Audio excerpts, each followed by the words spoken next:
DVSSK8ER3. That's quite a mouthful. Says, I'm studying to be a teacher, but I'm also an introvert. Could this be a big problem?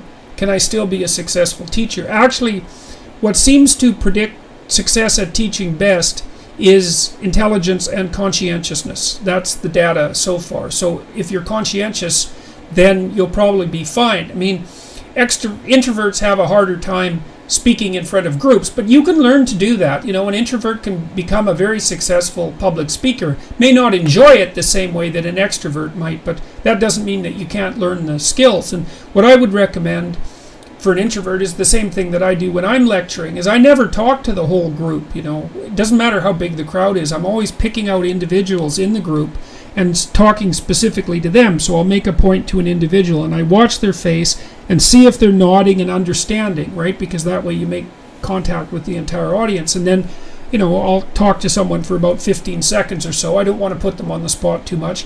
And then I shift my attention to someone else and I sort of pinpoint around the room. And that keeps everybody in the room focused on what I'm saying, because each person reflects the entire crowd back to you. And so I would say, if you're an introvert, or if you want to speak in public in general, forget about the damn crowd. It doesn't exist.